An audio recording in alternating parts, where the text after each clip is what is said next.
morning, students. Hope all of you are fine and studying well. Yesterday we have discussed about numbers and introduction of numbers. Today we will complete our exercise 1.1 including all example of. Now let's start. Exercise 1.1 और example start करने से पहले पिछली class में हमने सारे numbers के बारे में पढ़ा, ठीक है। तो एक बार इस डायग्राम के थ्रू हम समझ लेंगे सारी चीज़ें। फर्स्ट हमने क्या पढ़े, नेचुरल नंबर्स पढ़े, next whole numbers, integers and rational numbers, फिर रियल नंबर, इरेशनल नंबर। ये डायग्राम बनाने का क्या मतलब है, क्या मोटिव है इसका, तो एक बार हम थोड़ा सा समय देके समझेंगे इसको। नेचुरल नंबर्स यानी कि 1 2 3 4 5 6 नेचुरली जो आते हैं आपकी जुबान पर, सारे नंबर्स क्या होते हैं, नेचुरल नंबर्स होते हैं। नाउ नेचुरल नंबर्स में हमने क्या इंक्लूड कर दिया, ज़ीरो। ज़ीरो तो क्या हो गए, हमारे सारे होल नंबर्स हो गए, यानी नेचुरल नंबर से ही हमारे क्या बने, होल नंबर्स। अगर होल नंबर्स को हम देखेंगे, ज़ीरो हटा देते हैं तो क्या आ जाते हैं, हमारे सारे नेचुरल नंबर्स आ जाते हैं, ठीक है। ज़ीरो इंक्लूड कर दिए तो क्या आ गए, whole numbers. Now integers, whole numbers हैं हमारे पास, 0 1 2 3 4 5 6 7 8 9 10 एंड सो ऑन। नाउ अब बात करते हैं इंटीजर्स की। तो इंटीजर्स में क्या हुआ, एक साइड पॉजिटिव नंबर्स, एक side negative numbers. For example 0 1 2 3 4 5 6, और अब हम थोड़ा पीछे आएंगे तो -1 -2 -3 -4 -5। तो जो निगेटिव के नंबर्स होते हैं उनको हम निगेटिव इंटीजर्स बोलते हैं, और जो पॉजिटिव के नंबर्स होते हैं उनको हम पॉजिटिव इंटीजर्स बोलते हैं। तो कहीं ना कहीं इंटीजर्स में भी होल नंबर्स आ रहे हैं। नाउ अब बात करते हैं रेशनल नंबर्स की। तो ये सारे नंबर रेशनल नंबर्स होते हैं। कैसे कैसे कह सकते हैं हम इस चीज़ को। फॉर एग्जाम्पल मैंने कोई डिजिट लिखी, ये लिखी 5, इसका मतलब क्या है, क्या ये रेशनल नंबर है?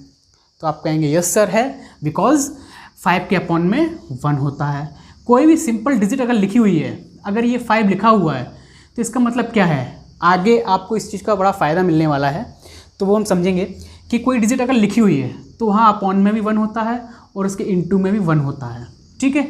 ये चीज़ हमेशा के लिए अपने दिमाग में बैठा लें, ठीक है। आगे इसी मतलब चीज़ से, इसी टॉपिक से या इसी कॉन्सेप्ट से बहुत सारी चीज़ें हमारी क्लियर होंगी, ठीक है। तो यहाँ तक कोई दिक्कत नहीं। नाउ एग्जांपल फर्स्ट हमारा क्या कह रहा है, एक्सरसाइज 1.1 स्टार्ट करने से पहले मैं 2 एग्जांपल दिए हैं, उनको एक बार देख लेते हैं। फर्स्ट एग्जांपल क्या कह रहा है, every whole number is a natural number. क्या कह रहा है, every whole number is a natural number. क्या सभी होल नंबर्स नेचुरल नंबर्स होते हैं? बताइए बताइए, थोड़ा दिमाग लगाइए। जब हमने दिमाग लगाया तो हमने पाया कि होल नंबर्स ये हैं हमारे सारे, ये नेचुरल नंबर्स है। नेचुरल नंबर स्टार्टिंग कहाँ से होती है, नेचुरल नंबर की स्टार्टिंग कहाँ से होती है, 1 से, लेकिन होल नंबर्स की स्टार्टिंग कहाँ से होती है, 0 से। तो क्वेश्चन क्या कह रहा है, every whole number is a natural number. तो 0 अगर देखते हैं तो 0 नेचुरल नंबर है क्या, 0 नेचुरल नंबर है क्या, बताइए। ठीक है, 0 नेचुरल नंबर नहीं है, ठीक है। तो इसका आंसर क्या हो जाएगा हमारा, क्या लिखेंगे, ये क्या स्टेटमेंट है हमारी, फॉल्स हो गई। क्या हो गई, फॉल्स हो गई। बिकॉज क्या लिखेंगे हम यहाँ पे, because 0 is a whole number, not natural number. यहाँ तक चीज़ समझ में आई, ठीक है। Every whole number is a natural number. क्या सभी होल नंबर नेचुरल हो सकते हैं? नहीं हो सकते, because 0 is a whole number, not a natural number. Is that clear? First statement clear हुई। फर्स्ट स्टेटमेंट डायग्राम के थ्रू देखेंगे, सारे नेचुरल नंबर्स तो हमारे होल नंबर्स हो सकते हैं, सभी नेचुरल नंबर्स हमारे होल नंबर हो सकते हैं, लेकिन सभी होल नंबर्स हमारे नेचुरल नंबर नहीं हो सकते because of 0। Okay, now second देखते हैं क्या कह रहा है, every integer is a rational number. फिर पढ़ेंगे इसको, every integer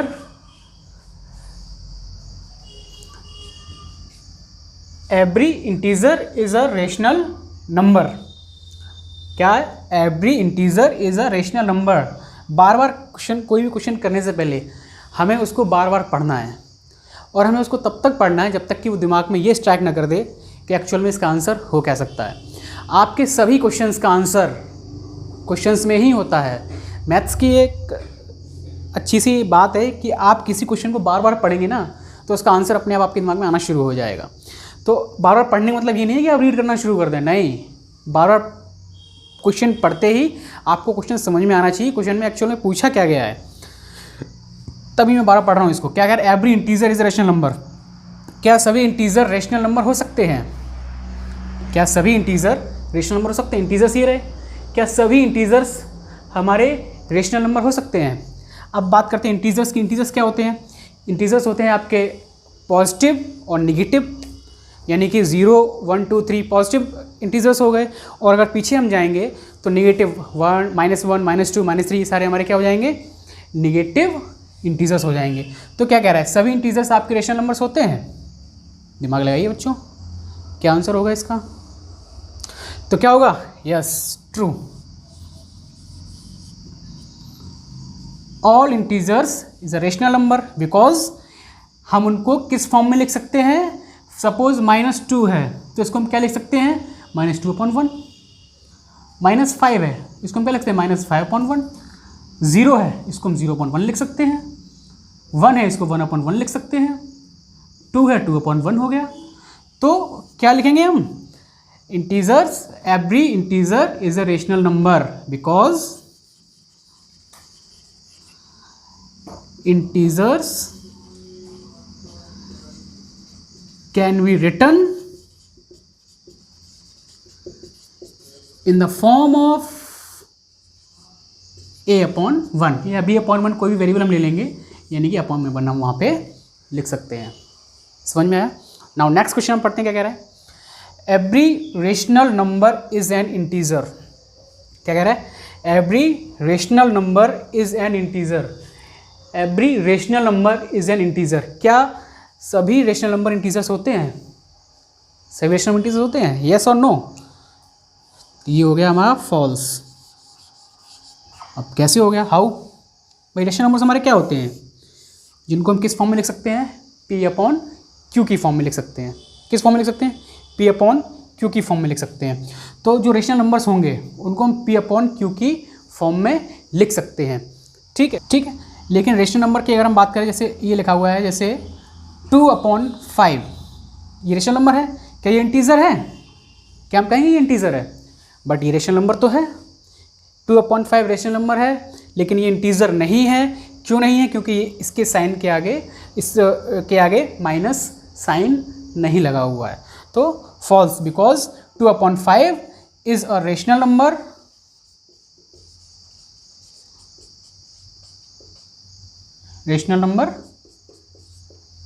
not an integer.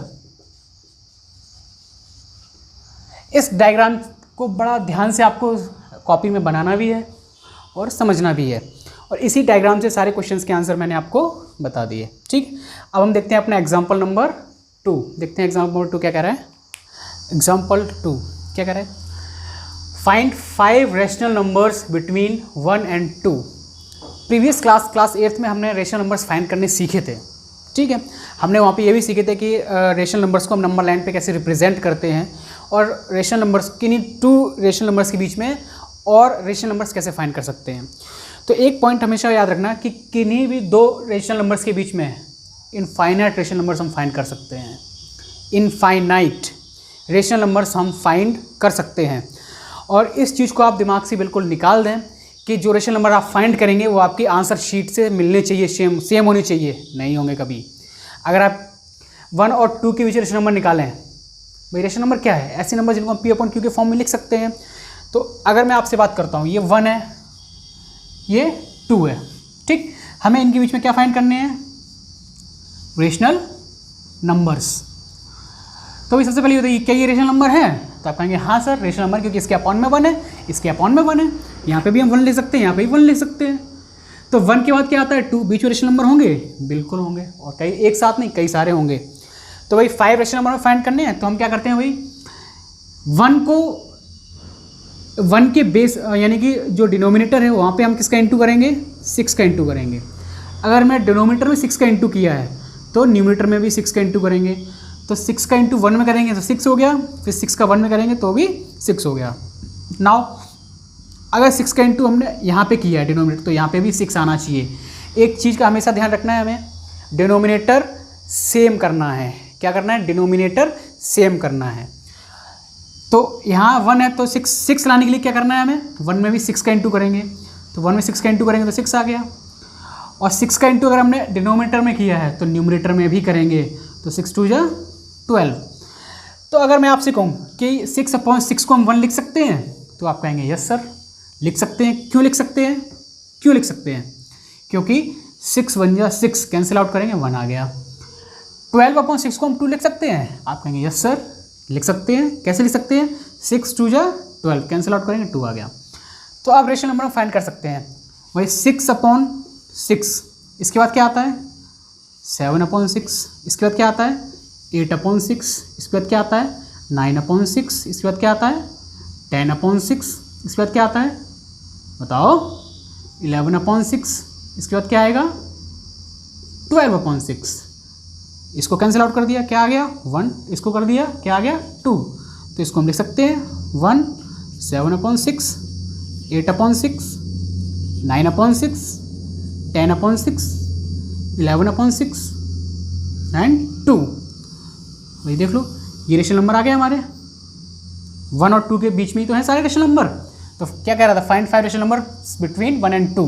तो ये हमारा आंसर हो गया। तो एक हमने इस वीडियो में क्या सीखा? हमने सीखा कि जिन नंबर्स के बीच में रेशनल नंबर फाइंड करने होते हैं इनफाइनाइट होते हैं, ठीक है। कोई भी रेशनल नंबर हम फाइंड कर सकते हैं। जरूरी नहीं है कि हमारा आंसर मैच कर रहा हो, नहीं कर रहा हो तो भी वो आंसर हमारा सही होगा। हमने उनको P/Q के फॉर्म में रिप्रेजेंट किया है, इसका मतलब वो सारे क्या है? हमारे रेशनल नंबर्स हैं, ठीक है। 1 और 2 के बीच फाइंड किया। हमने क्या किया? फर्स्ट हमने किया इनके बेस अपॉन में 1 है, सीधी बात है, हम जानते सभी 1 है। हमने क्या किया? सभी का बेस डिनोमिनेटर सेम किया। 1 अगर 1 में हमने 6 का डिवाइड किया तो 6 का इंटू भी किया, ठीक है। 2 में अगर हमने 6 का डिवाइड किया, भाई यहाँ 6 का क्यों किया? क्योंकि यहाँ हमने 6 का किया था। हमें डिनोमिनेटर सेम करने हैं, तो 6 का इंटू जब हमने अपॉन में किया तो वहाँ 1 था, 6 1 जा 6 हो गया।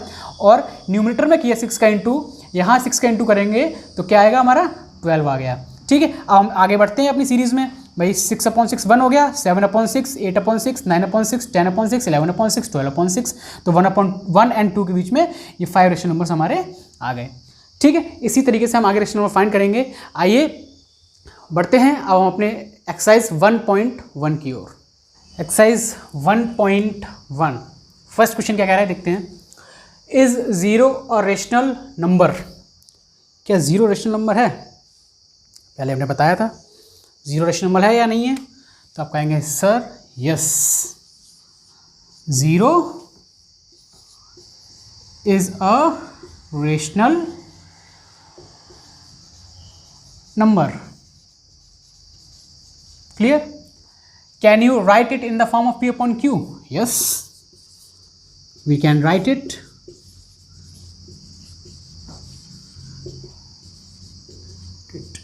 in the form of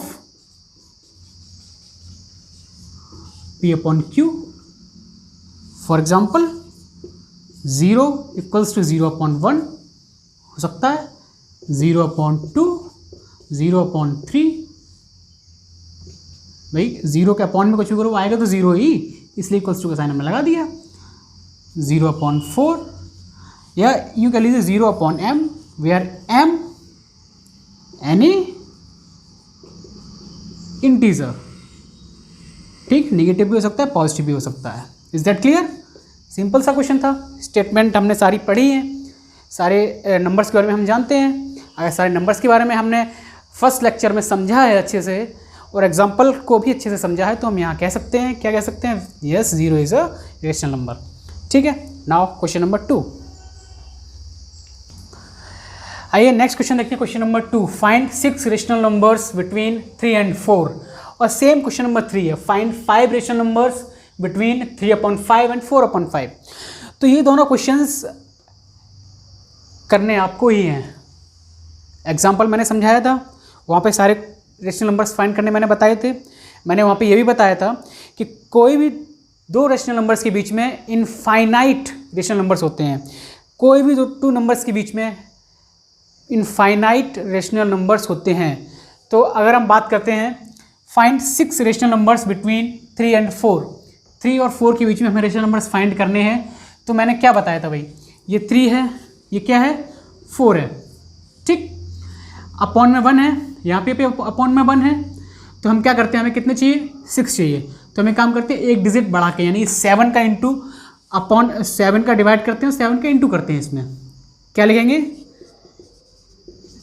divide and multiply by 7, ठीक है। तो 7 अपॉन में आ गया, 1 में किया 7 आ गया, 7 का इंटू जो हम 3 में करेंगे तो 7 3 21 हो गया। 4 अपॉन में 1 है, 1 में 7 का इंटू करेंगे 7 हो गया, 7 का इंटू अगर हम 4 में करेंगे तो 28 हो गया, ठीक है। एक चीज़ और फिर मैं बात को दोहराऊंगा, फिर मैं अपनी इस बात को दोहराऊंगा बच्चों, क्या अगर हम 7 का डिवाइड कर रहे हैं तो 7 का हमें इंटू भी करना पड़ेगा, तभी इक्वेशन हमारी बैलेंस होगी। 7 का अगर हम कहीं डिवाइड कर रहे हैं, अगर हम 7 का कहीं डिवाइड कर रहे हैं तो हमें उसका मल्टीप्लाई भी वहाँ करना होगा, अगर हम मल्टीप्लाई कर रहे हैं तो हमें डिवाइड वहाँ करना होगा। इसी चीज़ है, कॉन्सेप्ट है, बिकॉज कॉन्सेप्ट इज पावर, ये हमें दिमाग में रखनी है, ठीक है। तो अब देखो इस 7 को हम कैंसिल आउट करते हैं, 7 3 21 को कैंसिल आउट करते हैं 7 से, तो 7 3 या 21 3 आ रहा है हमारा। 7 को 28 से करते हैं, 7 4 28, लिखे तो यही नंबर है, यही 4 लिखा हुआ है, लेकिन इसको हमने और अच्छे फॉर्म में पी अपॉन क्यू के फॉर्म में लिख लिया। नाउ अब बढ़ते हैं, 21/7 है तो 22/7, 23/7, 24/7, 25/7, 26/7, 27/7, कैंसिल कर दो इनको, ये 3 आ गया, ये 4 आ गया, तो 3 22/7, 23/7, 24/7, 25/7, 26/7, 27/7 एंड 4, ये हमारा क्या हो गया आंसर। जैसे हम इनफाइनाइट क्वेश्चन नंबर्स फाइंड कर सकते हैं, तो हमने ये अपना आंसर निकाल लिया। नेक्स्ट क्वेश्चन सेम इसी बेस पे है, बस पी अपॉन क्यू की फॉर्म में उसने पहले से लिख दिया है। यहाँ पे क्या था कि हमें पी अपॉन क्यू की फॉर्म बनानी पड़ती थी, लेकिन यहाँ पे पी अपॉन क्यू की फॉर्म बनी हुई है तो और सिंपल हो गया। क्या है भाई 3/5 एंड 4/5, ठीक है। अब आप कहेंगे सर ये तो डिनोमिनेटर सेम है, तो 3/5 4/5, लेकिन रेशनल नंबर कहाँ आया भाई, हमने यहाँ क्या किया था, नंबर लिख के उनके आगे बढ़ते गए, रेशनल नंबर हमारे आते गए थे, लेकिन यहाँ नहीं आ रहे हैं, तो हम क्या करते हैं, डिनोमिनेटर चेंज हो सकता है ना, करेंगे चेंज भाई। यहाँ 3/5 है, 5 यहाँ 10 का इंटू करेंगे 50 हो जाएगा, यहाँ 10 का इंटू करेंगे 50 हो जाएगा, डिनोमिनेटर सेम हो गया। 10 का अगर डिवाइड करेंगे तो 10 का हम इंटू भी करेंगे अब, तो भाई 10 का इंटू अगर हम 3 में करेंगे तो कितना आ गया 30 हो गया। 10 का इंटू अगर हम 5 में करेंगे तो कितना हो गया, यहाँ पे एक स्टेटमेंट लिखनी जरूरी है, डिवाइड एंड मल्टीप्लाई बाई 10। 10 का इंटू 3 में करेंगे 30 हो गया, 10 का इंटू 5 में करेंगे 50 हो गया, 10 का इंटू 4 में करेंगे 40 हो गया, 10 का इंटू 5 में करेंगे 50 हो गया। नाउ रेशनल नंबर्स आ सकते हैं भाई, 31/50, 32/50, 33/50, 34/50 एंड 35/50 एंड सो ऑन। तो ऐसे बहुत सारे रेशनल नंबर्स हम फाइंड कर सकते हैं किन्हीं भी 2 डिजिट्स के बीच में, ठीक है। ये क्वेश्चन हमारे समझ में आया। यहाँ डिनोमिनेटर हमने 50 किया, आप यहाँ 5 का इंटू कर सकते हैं, 5 का इंटू करेंगे 25 हो गया, यहाँ भी 5 का इंटू करें 25 हो गया, फिर आगे बढ़ते बढ़ते हम उनको सॉल्व कर सकते हैं। डिनोमिनेटर हम कुछ भी कर सकते हैं, लेकिन कंडीशन क्या है, डिनोमिनेटर दोनों तरफ सेम होना चाहिए। डिनोमिनेटर सेम करने के लिए हम डिनोमिनेटर में इंटू करेंगे ही करेंगे, तो जिसका इंटू हम डिनोमिनेटर में करेंगे उसका इंटू न्यूमिनेटर में भी करेंगे, ठीक है। समझ में आया। Now last question of the exercise, now exercise का लास्ट क्वेश्चन, और यहाँ से एक्सरसाइज हमारी 1.1 कंप्लीटेड। ओके, क्या कह रहा है, फोर्थ का first part, every natural number is a whole number. एक चीज़ आप देखेंगे, इनको नोटिस करेंगे अगर ध्यान से आपने पढ़ा है, जो एग्जाम्पल हमने किया था उसी के जस्ट अपोजिट लिखा हुआ है। वहाँ क्या पूछा था, every whole number is a natural number. अब यहाँ क्या पूछ रहा है, every natural number is a whole number. क्या सभी नेचुरल नंबर होल नंबर हो सकते हैं? नेचुरल नंबर होल नंबर हो सकते हैं? तो आप कहेंगे यस सर हो सकते हैं, बिकॉज क्यों हो सकते हैं? क्यों हो सकते हैं? बताइए। Every natural number is a whole number because whole number contains all natural numbers। First clear हुआ। नेक्स्ट क्या कह रहा है? Every integer is a whole number. Every integer is a whole number. क्या सभी इंटीजर्स होल नंबर होते हैं? No, because -2, -3, -4, these all numbers not whole numbers। ये सभी क्या हैं? इंटीजर्स हैं, लेकिन ये हमारे होल नंबर्स नहीं हो सकते। Is that clear? Now next क्या कह रहा है? Every rational number is a whole number. Every rational number is a whole number, यानी सभी रेशनल नंबर हमारे होल नंबर्स होते हैं। यस और नो? सिंपल सा, हमने सारी डायग्राम ध्यान से पढ़ा है, स्टेटमेंट ध्यान से पढ़ी है, तो क्या लिखेंगे? नो, बिकॉज 1/2 ये क्या है? रेशनल नंबर है। Because 1/2 is a rational number, not a whole number. 1/2 या 1/3, 1/4 कोई भी एग्जांपल लेके हम ये स्टेटमेंट लिख सकते हैं। तो ध्यान से हम सारे स्टेटमेंट करेंगे और ये सारे क्लास नोट्स आपको बनाने तैयार करने हैं, ठीक है? विद एग्जांपल, एक एक एग्जांपल आपको करना है, सीखना है, एक्सरसाइज 1.1 कंप्लीट करनी है। एक छोटा सा होमवर्क मैं आपको दे रहा हूँ सभी को, वो नोट डाउन कर लीजिए। क्या होमवर्क है आपका? Find 5 rational numbers between, first है 1 and 5, सेकेंड है आपका 3 and 4, थर्ड है आपका 1/2 and 5/4, नेक्स्ट है आपका 22/7 and 23/7। ठीक है, इन सभी नंबर्स के बीच में आपको 5 रेशनल नंबर्स फाइंड करने हैं और कमेंट करके सारा होमवर्क मुझे बताना है। आपको सभी को कमेंट करके बताना है कि हाँ सर मैंने होमवर्क कंप्लीट किया है। मिलते हैं नेक्स्ट वीडियो में नेक्स्ट एक्सरसाइज के साथ, तब तक होमवर्क सभी कंप्लीट रखेंगे। Okay, thank you and have a nice day.